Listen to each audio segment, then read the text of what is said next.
De finales de los 90, yo era un adolescente con esperanzas, sueños y, sobre todo, un amor por la naturaleza. Eso lo heredé de mi abuelo, quien, estoy convencido, se habría convertido en un auténtico hombre salvaje de montaña si no hubiera conocido a mi abuela, el amor de su vida, y se hubiera establecido como contador de todas las cosas posibles. Me dicen que, si lo hubieras conocido en su trabajo, nunca habrías imaginado el tipo de hombre que era. Un short king, de complexión promedio, camisa y corbata, un trabajador de oficina. Pero en cuanto llegaba el fin de semana, era como ver a Clark Kent entrar en la cabina telefónica y salir convertido en Superman. El abuelo era como un Rambo de 1,70 metros, con músculos ocultos bajo su camisa de trabajo, una transformación total. Para cuando yo salía a cazar con él, ya se había jubilado, así que solo conocía al abuelo aventurero. Y era mi héroe. Él, mi hermana mayor Jess, mi madre y yo solíamos ir de caza con frecuencia. La abuela y mi padre no soportaban la idea. Ella, porque odiaba ver morir animales, y él, porque era el peor tirador que alguien haya visto en su vida. Al final, admitió que era tal desastre que prefería quedarse en casa preparando la carne cuando nosotros traíamos alguna presa. Pasamos muchos momentos felices en esos viajes de caza. Pero todo llega a su fin. La abuela enfermó y falleció. Mis padres se separaron, y no fue precisamente amistoso, así que papá y el abuelo dejaron de hablarse. Jess se casó, tuvo su familia, y el abuelo envejeció. Yo me quedé cerca. Tenía una pequeña tienda en el pueblo, y él trabajaba conmigo en su retiro, ayudando en lo que podía, pero sobre todo sentado en una mecedora en el porche. La tienda funcionaba bien, y honestamente valía la pena pagarle un sueldo solo por ser parte del lugar, saludando a los clientes y contando alguna historia. Creo que el abuelo fue el mejor amigo que tuve en mi vida. Vivía en una residencia asistida, de esas donde puedes entrar y salir libremente, pero con personal a mano por si necesitas algo. Le pedí muchas veces que se mudara conmigo y mi pareja, pero no había forma. Decía que no necesitábamos a un viejo apestando la casa con su tabaco. Yo le recordaba que tenía un pésimo sentido del olfato, que ni siquiera podía oler sus puros, y él me recordaba que mi pareja sí podía oler perfectamente. Y tenía razón. Además, sospechaba que le gustaba una de las enfermeras del lugar y no quería admitirlo. Un día, ambos teníamos libre, así que fui a visitarlo. El abuelo estaba más alegre de lo normal, lo cual era raro, considerando que ya de por sí era bastante risueño. Parecía tener más energía que nunca. Jugamos a las cartas y se reía a carcajadas cada vez que ganaba o perdía. Finalmente, le pregunté qué pasaba. Algo claramente lo tenía de buen humor. Cuando me dio la respuesta, me quedé en shock. Tuve que levantarme y mirar por la ventana un rato. Recuerdo que llovía, y el día era gris, casi como si encajara con el momento. Era una carta del oncólogo al que había estado viendo sin que yo lo supiera. No recuerdo las palabras exactas, pero tumor cerebral, inoperable, poner en orden los asuntos, esas sí se me quedaron grabadas. Me giré y lo miré. Creo que fue la primera vez que me enojé con él. Le pregunté por qué estaba tan feliz, cómo podía actuar como si todo fuera bueno. Y él solo sonrió con calma y me dijo que lo entendería cuando tuviera su edad, 82 años. Que por fin iba a reunirse con la abuela y con mi madre, que también había muerto joven. Dijo que saber que el final está cerca, cuando eres viejo, no da miedo. Es como llegar al final de un buen libro, satisfactorio. Y que, al fin y al cabo, morir de un tumor cerebral era una forma rápida, comparada con otros cánceres. Me quedé en silencio un rato, pensando, y luego le pregunté, abuelo, ¿hay algo que quieras hacer antes del final? Su cara se iluminó, como si hubiera estado esperando que yo dijera eso. Me dijo que sí, que había uno que se le escapó y que quería que lo llevara a una última cacería. No fue fácil. El viejo necesitaba un bastón para caminar y a veces incluso una silla de ruedas. Se negó a usarla en el viaje, claro. pero tuvimos que internarnos en el bosque con un bastón, avanzando lento. Lo que antes era una caminata de un día, nos tomó 4, parando para acampar, descansar, hablar. Y creo que ese era el punto. El abuelo solo quería pasar tiempo conmigo, lejos de todo. Era como un bálsamo para el alma, para ambos. En el 5.º día, montamos el campamento y el abuelo dijo que ese era el lugar. Esperó hasta el atardecer y entonces me contó sobre el que se le escapó. Dijo que era como un Bigfoot, pero no lo era. Lo había visto por primera vez cuando mi madre era adolescente, durante una cacería juntos. Dijo que pensó que era un hombre lobo, hasta recordar que los hombres lobo no aparecen de día, y los Bigfoot sí. Le interrumpí, recordándole que ninguna de esas cosas era real, y él me hizo un gesto para que lo dejara seguir. Dijo que no era ni uno ni otro, que no tenía nombre. Era como un Wendigo o un Skinwalker, pero tampoco exactamente eso. Lo llamó el Saterpap. Le pregunté por qué y me explicó que había encontrado huellas ese día, como las de un animal, pero con las patas destrozadas. Por eso lo bautizó así. Saterpap dijo que lo había vuelto a ver 6 o 7 veces a lo largo de los años. Que lo estaba cazando, o eso creía. Que, cada vez que salía al bosque, lo veía a lo lejos, observándolo. Decía que podía sentirlo comunicándose directamente con su mente, diciéndole que lo quería y que un día lo atraparía, así que esta era su última oportunidad para cazar al Saterpap antes de que esa cosa viniera por él. Por supuesto, asumí que el tumor cerebral estaba empezando a afectar su mente y que tal vez había cometido un gran error al traerlo al bosque. Pero algo me impidió pensar en eso antes y ahora me sentía como un loco. Así que decidí hacer lo único razonable que se me ocurrió, fingir que le creía. Pasamos las siguientes horas torpemente rastreando a la supuesta criatura, haciendo ruido, caminando como 2 idiotas. No me importaba espantarla, porque no existía. Era como si jugáramos a ser niños, solo que uno era un adulto dueño de una tienda y el otro un anciano enfermo que apenas podía caminar, y aquí viene lo importante, su rifle estaba desactivado. Lo había hecho yo en la tienda. El mecanismo de disparo no funcionaba. No iba a dejar que un hombre de 82 años con un tumor cerebral anduviera con un arma cargada. No soy tan tonto. Desafortunadamente, el abuelo tampoco lo era. Al caer la noche, cocinamos hamburguesas en la estufa de campamento y fuimos a dormir.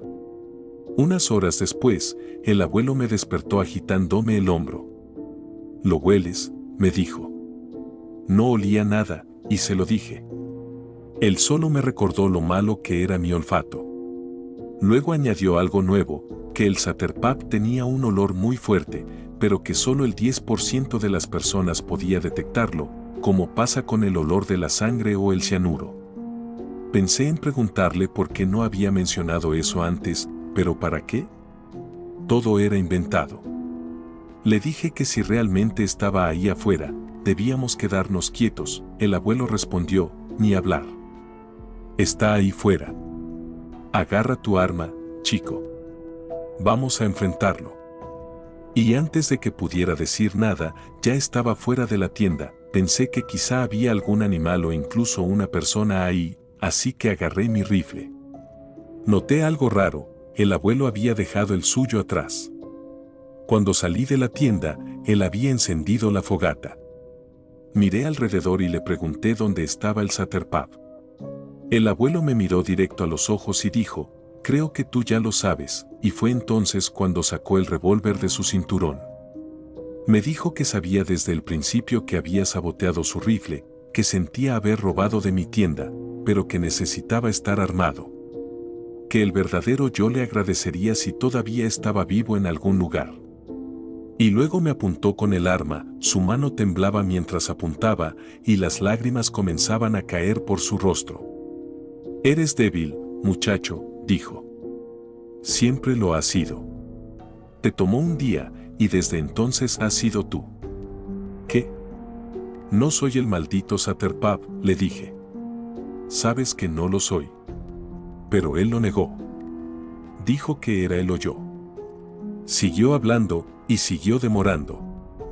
Dijo que la única forma de probar que no era el Saterpab era si le disparaba en la cabeza o él lo haría conmigo. Tiré mi arma al suelo. El abuelo pareció confundido y luego, tal vez, un poco avergonzado. Le dije que sabía lo que estaba haciendo, que quería irse a su manera y que ese era el mejor maldito plan que se le había ocurrido. Era un cristiano devoto, así que quitarse la vida no era una opción. Y si yo le disparaba creyendo que era cuestión de vida o muerte, podría perdonarme. Le pregunté si era eso lo que intentaba, y asintió mientras bajaba el arma. Una gran parte de mí quería enojarse.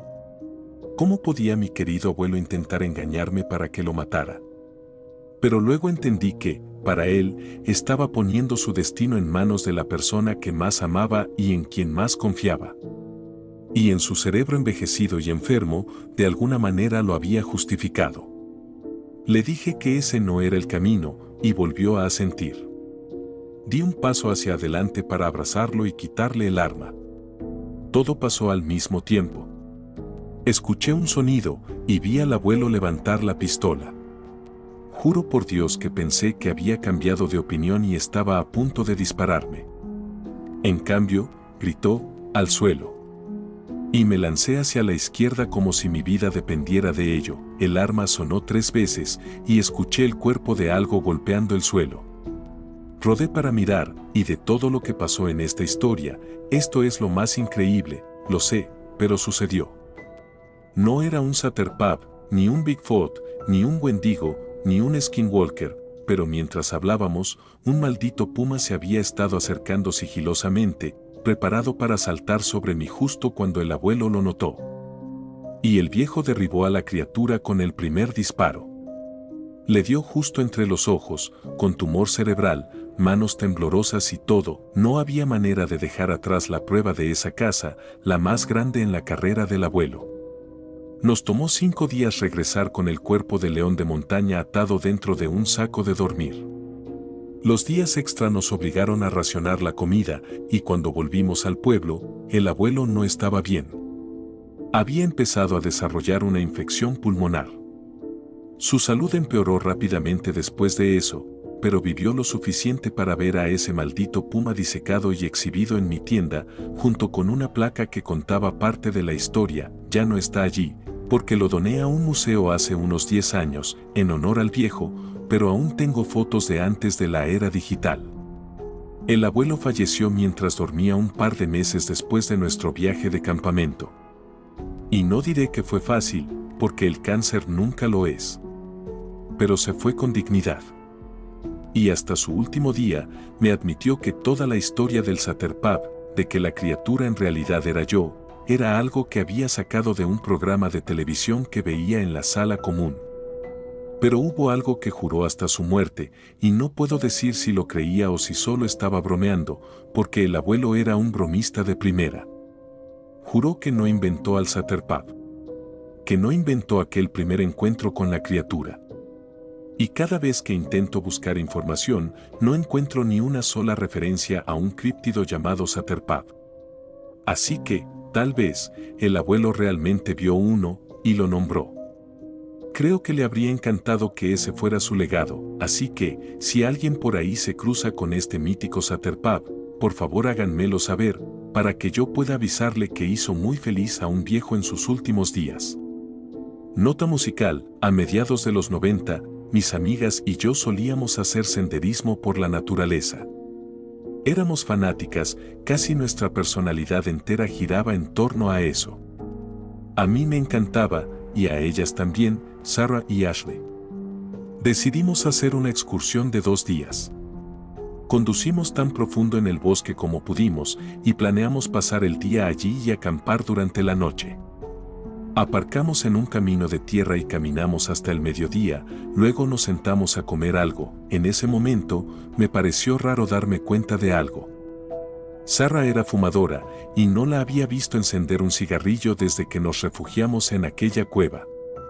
Bastante considerado de su parte, considerando que estaba allí arruinando la confianza y la calma de Ashley.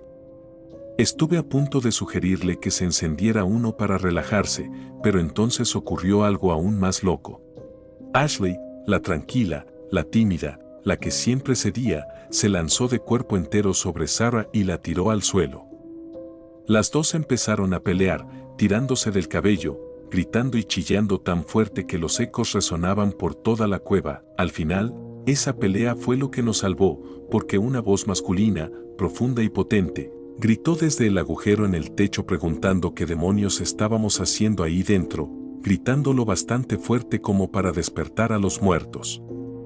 Miré hacia arriba, entrecerrando los ojos por la luz del sol, y juro que el tipo que nos miraba desde arriba parecía un miembro de ZZ Top. Uno de esos con barba, enorme y blanca. Nunca había visto a un hombre tan peludo.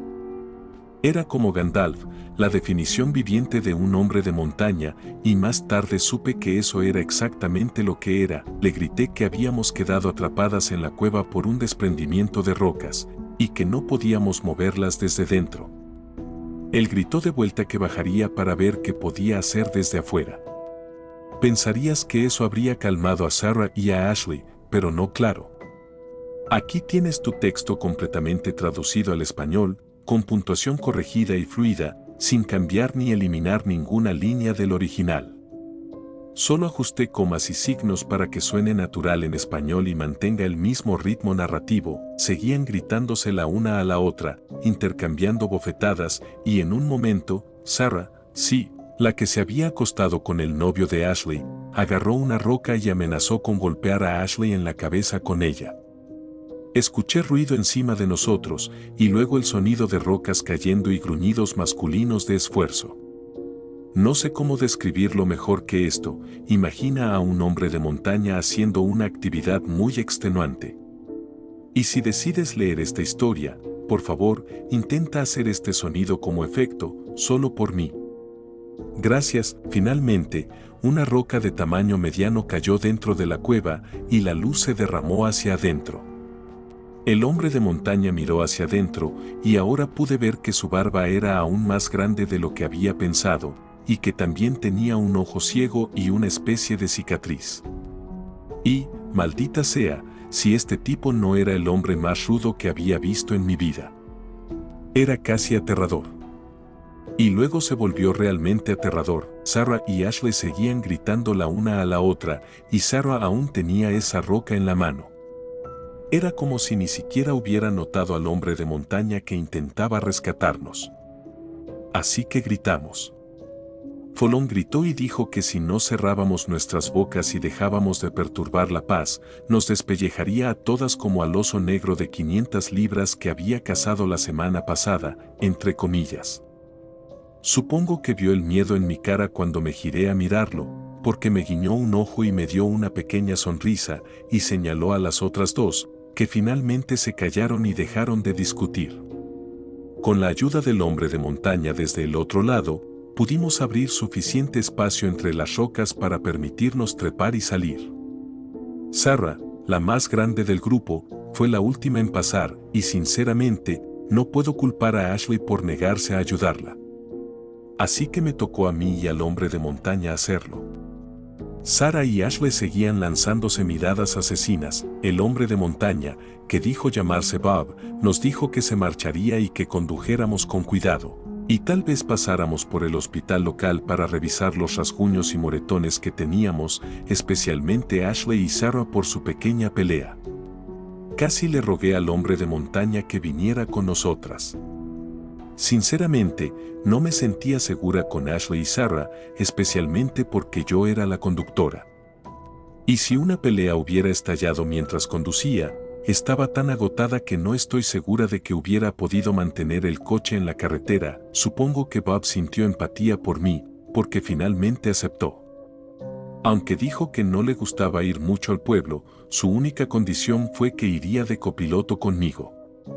De ninguna manera se sentaría atrás con esas dos chicas locas. Justo, si puedes imaginar la ira de Sarah y Ashley siendo suficiente para asustar al hombre de montaña más duro que he conocido, y probablemente conoceré en mi vida, puedes imaginar lo tenso que era el ambiente. Condujimos alrededor de 1 hora hasta el pueblo y fuimos a la pequeña clínica para que nos revisaran. Resultó que Ashley tenía algún tipo de infección que había contraído por un corte y además sufría de deshidratación, así que tuvo que quedarse toda la noche. Yo me quedé con Ashley y Sarah decidió tomar un autobús de regreso a la ciudad. Creo que fue la última vez que hablaron y como epílogo gracioso, Ashley decidió no contarle a Taylor que sabía que él la había engañado. En cambio, lo llamó y le explicó lo que había pasado. Un par de horas después, él apareció en el hospital. Estábamos Bob, Taylor y yo en la habitación, con Ashley en la cama. Ella trató de levantarse y Taylor pensó que iba a abrazarlo o algo así. Pero Bob sabía que no. Puso una mano en el hombro de Ashley y le dijo que él se encargaría. Luego se acercó a Taylor, como si fuera a darle la mano, y en su lugar le dio una bofetada firme, lo bastante fuerte como para herir su orgullo, pero no para hacerle daño. Ese era el tipo de hombre que era Bob. Cuando Taylor se quedó atónito, Bob le dijo que tal vez la próxima vez pensaría 2 veces antes de tratar a una buena chica como Ashley de esa manera. Y te juro que la respuesta de Taylor fue, ¿de cuál de las veces estás hablando? Creo que ahí fue cuando Ashley decidió que ya era suficiente. Y por la mirada que Bob le lanzó a Taylor, creo que él también lo entendió. Tyler se dio la vuelta, tiró las flores que había traído para Ashley a la basura, y nunca volvimos a ver a ese idiota. La única manera de mantenerme en contacto con Bob, que vivía desconectado del mundo, fue darle mi dirección postal. Me di cuenta de que, hoy en día, probablemente sería una mala idea darle tu dirección a un hombre salvaje de las montañas, pero Bob me enviaba una tarjeta de Navidad cada año durante los siguientes 8 años. Eventualmente, recibí una carta del nieto de Bob, quien tristemente me informó que había fallecido, pero que Bob llevaba diarios todos los días y una libreta de direcciones, y que mi nombre estaba marcado como persona importante para enviarle una tarjeta de Navidad, lo cual me tocó el corazón de una forma que no puedo ni explicar. La única manera de que esta historia fuera más como un cuento de hadas sería si el nieto de Bob, que me escribió y tenía más o menos mi edad, se hubiera encontrado conmigo en la ciudad y hubiéramos conectado y terminado siendo pareja.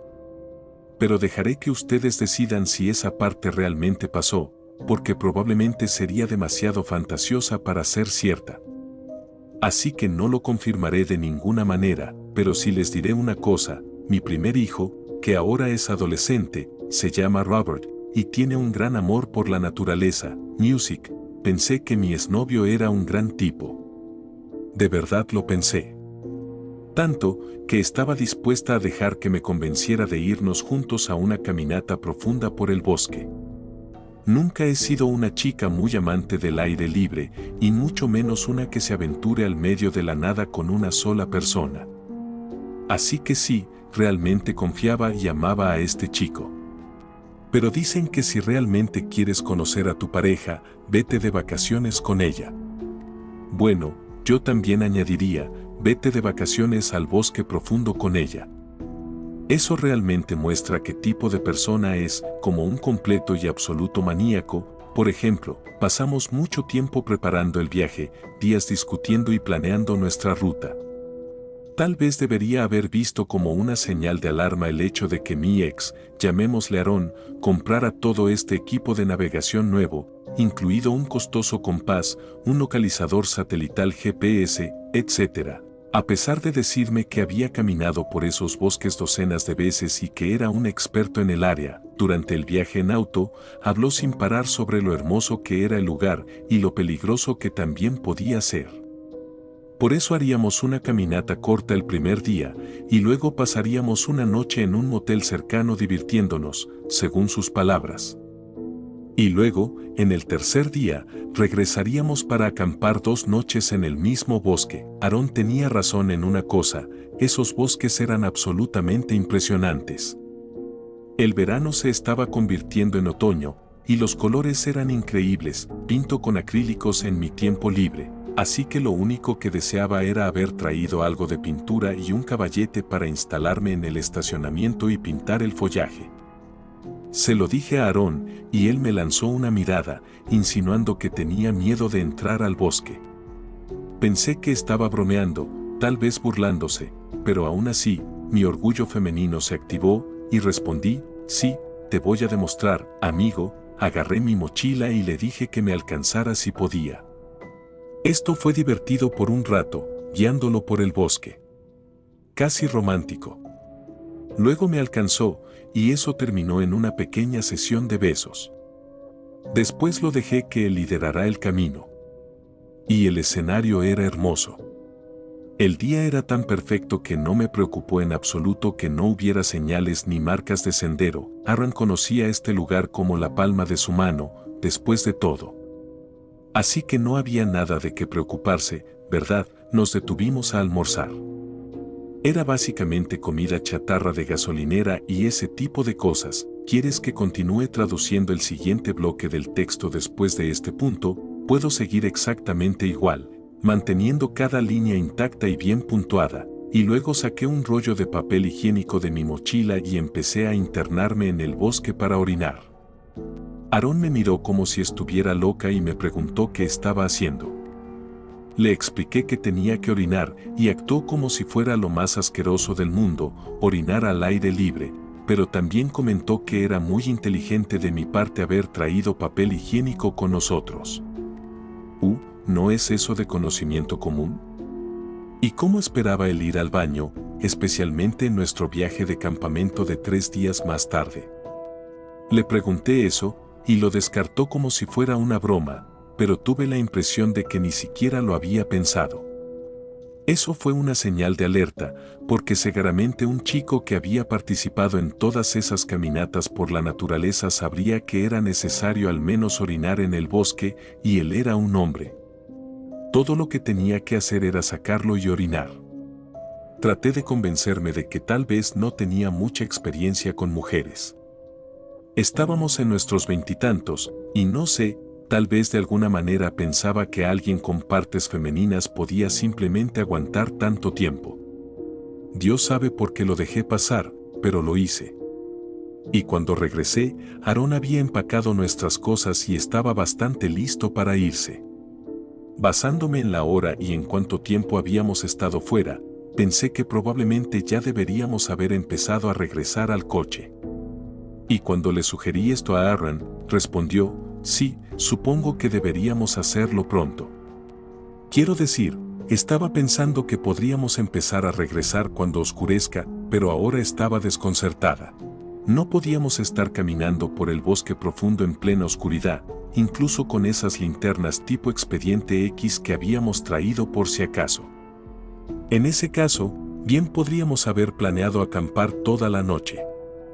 Empecé a sentir que quería vomitar, imaginando a ese monstruo sucio, endogámico y deformado haciendo todas esas cosas horribles conmigo. Decidí usar el sigilo a partir de ese momento. Estaba gritando que podía verme, pero por la posición de su voz, estaba bastante segura de que no era cierto. Me deslicé entre los árboles tan silenciosamente como pude, y él también estaba bastante silencioso. Y luego, arrastrándome entre la maleza, vi una figura de espaldas a mí, asomándose por detrás de un árbol. Casi grité y corrí hacia allí, pero entonces la figura gritó, ¿dónde estás, cerdita? Cerdita, oink, oink. Voy a ponerte en mi asador. La voz definitivamente provenía del hombre que miraba desde detrás del árbol. Solo que el hombre no era un monstruo paleto asesino. Era el maldito Aaron. Y de repente, me di cuenta. Aaron actuaba todo macho, pero en la universidad había sido un chico de teatro, uno de sus amigos me lo había dicho. Y este lunático absoluto me había estado siguiendo por el bosque, tratando de meterme miedo haciéndose pasar por un asesino paleto. El problema era que todavía no tenía idea de qué tan falsa era la parte asesina. Tenía 3 opciones: escabullirme, enfrentarlo con enojo, o tratarlo como a un posible asesino y, no sé, dejarlo inconsciente con una roca o algo así. Decidí ir por una cuarta opción. Encontré una pequeña piedra en el suelo y la lancé tan lejos como pude en la dirección en la que Aarón miraba. Y este idiota cayó en la trampa, como un NPC de videojuego barato. Se fue en la dirección del sonido, y yo corrí, casi agachada, alejándome del lugar. 10 minutos después, vi un gran árbol retorcido que reconocí del principio de nuestra caminata, porque había querido pintarlo desesperadamente. 5 minutos más, y gracias a Dios, estaba de vuelta en el estacionamiento. Me subí al coche y, sinceramente, consideré simplemente irme y dejarlo allí. Pero pensé que las probabilidades de que el idiota se matara solo eran bastante altas y no quería su muerte en mi conciencia. Además, quería saber si admitiría lo que había hecho. Guardaba un pequeño revólver con licencia en la guantera que Aaron no conocía. Lo coloqué sobre mi regazo, debajo de mi bolso, y luego toqué el claxon repetidamente, tratando de guiarlo hacia el coche. 10 minutos después, Aaron salió del bosque con aspecto avergonzado, pero aún un poco engreído. Y cuando subió al coche, rápidamente encendí el motor y comencé a conducir. No dijo mucho, pero cuando estábamos en la carretera, finalmente le dije que algo realmente aterrador me había pasado y que algún asesino caníbal paleto me había seguido por el bosque. Y le dije que sinceramente pensé que iba a morir. ¿Sonaba un poco así?, preguntó, imitando esa voz. Fingí estar sorprendida, como si dijera, ¿también lo escuchaste? Y entonces Aaron empezó a reírse a carcajadas, diciendo, no, fui yo todo el tiempo. Recuerda, soy actor, no fue gracioso. Miré al frente, hacia la carretera, mientras le preguntaba si realmente no tenía intención de matarme. En su defensa, actuó horrorizado, como si simplemente fuera demasiado ignorante y arrogante para siquiera considerar que eso podría haberme traumatizado, y manejamos un rato en silencio. Siguió preguntándome si estaba enojada, y creo que sabía que la había cagado. Finalmente llegamos a una gasolinera en una zona algo suburbana. Tenían un restaurante y una parada de camiones, y revisé que tenía señal en el teléfono. Le dije a Aaron que consideraría perdonarlo si entraba a la gasolinera y me compraba un hot dog de gasolinera, y luego lo vi, esperé hasta que estuvo a mitad de camino hacia la puerta de la gasolinera, y luego salí derrapando de ese estacionamiento y no dejé de conducir durante otra hora. Cuando llegué a la siguiente parada de descanso, tenía docenas de mensajes de texto de él. Primero, eran disculpas. Luego se pusieron más y más enojados, diciéndome que era una estirada de mierda y que más me valía volver y recogerlo ahora mismo. Le respondí diciéndole que llamara a un Uber, o mejor aún, que pidiera un aventón a uno de los camioneros en la parada de camiones y que solo esperara que no fueran asesinos caníbales paletos. Luego lo bloqueé y nunca volví a saber de ese idiota. Revisé en Facebook para asegurarme de que hubiera llegado a casa sano y salvo, y así fue. Hilarantemente, la publicación que vi era en realidad algo arrepentida, sobre cómo le había hecho algo terrible a una persona que amaba, y bla bla bla. De alguna manera, la mayoría de los comentarios parecían asumir que había hecho algo mucho peor, y se había desatado toda una discusión sobre que él era una basura. Casi cedo entonces si publico algo para responder a sus ardientes preguntas sobre lo que había hecho, pero decidí dejar que los perros durmieran tranquilos.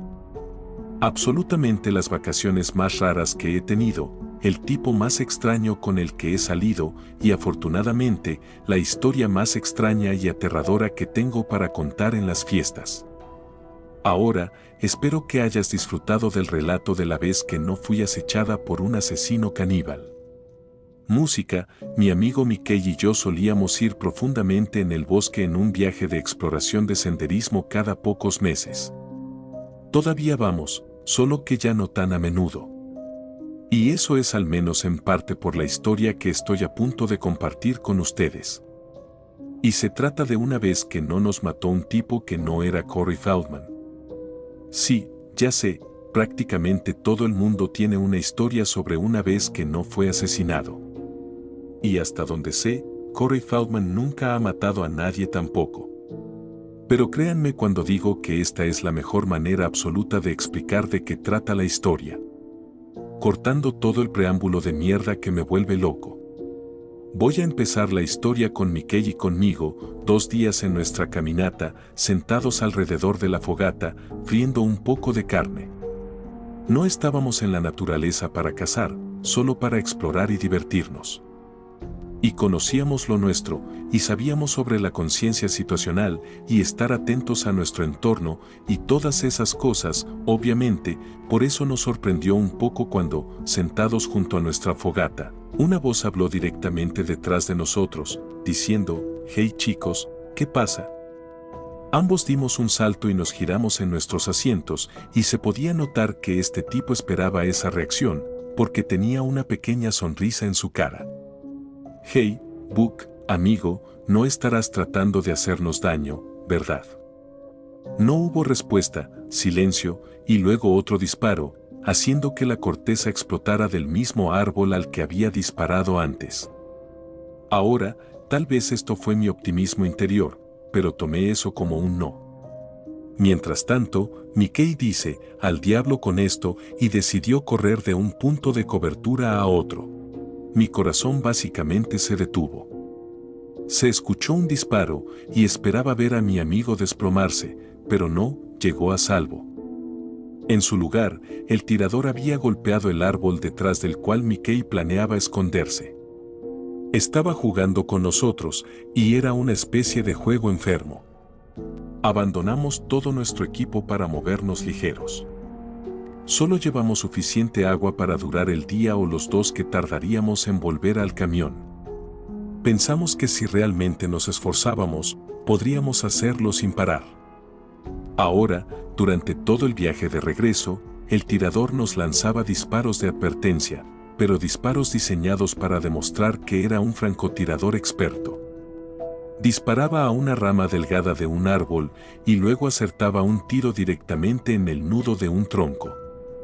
Y era sinceramente asombroso. Y casi estaba empezando a creer que ese tipo Buck era realmente capaz de las hazañas que decía. La puntería que mostraba era una locura. Y ni una sola vez, vimos al maldito tipo. Iba vestido con ropa civil militar básica, claro, pero no con camuflaje completo. Y además, para mantenerse oculto en el bosque, habría necesitado cambiarse de atuendo en ciertos puntos. Y era como si fuera un maldito camaleón, lo que supongo encajaba con lo que Buck afirmaba. Finalmente, después de 22 horas de correr, agacharnos y escondernos sin parar, porque quién sabía si el tirador finalmente decidiría dejar de jugar y acabar con nosotros, vimos el estacionamiento. El camión apareció, afortunadamente sin daños. Y digo, Mickey, sacaste las llaves de tu mochila antes de dejarla, ¿verdad? Y eso dice algo sobre el tipo de terror que sentíamos, que ni siquiera intentó bromear diciendo que las había dejado atrás. No tenía idea de si Buck todavía nos estaba observando. Tal vez quería que llegáramos al camión, pensáramos que estábamos a salvo y nos derribara justo ahí. Esperamos 5 y luego 10 minutos, y luego sonó ese crujido familiar, pero estaba lejos, en una dirección diferente. No puedo explicarlo, pero de alguna manera fue casi como si nos estuviera diciendo que estábamos a salvo para irnos. Nos subimos al camión, y antes de entrar, noté algo descansando sobre el parabrisas. Era un cartucho usado que luego descubrí que era algún tipo de cartucho Winchester. Lo habían colocado allí deliberadamente. Lo recogí con cuidado con mi mano enguantada y lo metí en una bolsa Ziploc que tenía en el camión. Y luego manejamos hasta el pueblo más cercano y, obviamente, fuimos a la maldita oficina del sheriff. El propio sheriff estaba de turno, afortunadamente, y supongo que era un día tranquilo como de costumbre, porque salió a recibirnos personalmente. Le contamos todo, y sobre cómo habíamos conocido a este tipo que al principio parecía estar bien pero luego se volvió más amenazante, y como al día siguiente comenzó a hacernos disparos extremadamente precisos pero intencionalmente evitativos. Y el sheriff asintió con la cabeza casi sabiamente, y tuvimos la impresión de que tal vez Buck era una especie de personaje local, y estábamos a punto de escuchar una historia salvaje. El sheriff nos pidió que describiéramos al tipo del que hablábamos, y obviamente, ambos dijimos que se parecía a Corey Feldman, con gafas gruesas, se jactaba de ser francotirador, lleno de mierda, y absolutamente, definitivamente, se parecía a Corey. Ahora, el sheriff nos preguntó si nos había dicho que su nombre era Buck, y dijimos, sí, esperando que asintiera y explicara que Buck era algún tipo de veterano con PTSD, tipo Rambo, o algo así. Y esperamos su respuesta. Y en lugar de parecer tranquilo, la cara del sheriff se puso blanca. Nos pidió que lo acompañáramos y nos llevó a las celdas del fondo de la estación. Nos preguntó si ese era el tipo que habíamos conocido. Pues sí, allí estaba Corey Buck Feldman sentado en la cama de la celda, luciendo abatido y muy resacoso. Tanto que incluso cuando nos vio, se animó un poco y actuó como si fuéramos sus amigos que venían a sacarlo de allí. Iba a decir algo como, tal vez no deberías haber intentado matarnos, cuando el sheriff me interrumpió. La noche en que conocimos a Buck, él llegó conduciendo al pueblo completamente borracho y fue detenido por conducir ebrio, y desde entonces había estado encerrado en el calabozo. Quienquiera que nos estuviera disparando no era Buck. Le entregamos el casquillo al sheriff, pero Buck admitió avergonzado que él lo había puesto en nuestro parabrisas, así que claramente no era una pista. El sheriff prometió enviar un equipo a investigar, pero teníamos muy pocas pruebas reales, solo un relato detallado de un tipo que absolutamente podría habernos matado, pero no lo hizo. Y cuando contamos esa historia ahora, lo llamamos el final. Si alguna vez jugaste Metal Gear Solid en su época, así es como lo imaginamos. Solo un viejo loco sentado en el bosque con su loro mascota, protegiendo su tierra de intrusos como nosotros. Nunca fue encontrado, por supuesto. El bosque era un campo de caza. Agujeros de bala, casquillos y residuos de disparos estaban por todas partes. Buck parecía especialmente interesado en querer ayudar, y creo que en realidad estaba molesto de que hubiera un francotirador real en el pueblo que era, entre comillas, mejor que él. Curiosamente, por alguna razón, dejé que Buck nos diera su correo electrónico y hemos mantenido el contacto a lo largo de los años. Sigue siendo un completo excéntrico, lo que llaman un conspiranoico, y su última teoría es que es víctima de algún tipo de vigilancia encubierta. Pero sorprendentemente, es bueno para tomar una o dos cervezas si alguna vez estás por la zona, lo cual, a pesar de nuestro encuentro con el francotirador fantasma, a veces Mickey y yo aún hacemos. No vamos a esa zona del bosque. Tal vez el francotirador esté sentado allí en su silla de ruedas, muerto de viejo como ese tipo de Metal Gear Solid. Y tal vez solo estaba desahogándose entre alguna misión encubierta de la CIA, porque maldita sea. Hola amigos, gracias por escuchar. Hagan clic en la campana de notificaciones para ser alertados de todas las narraciones futuras.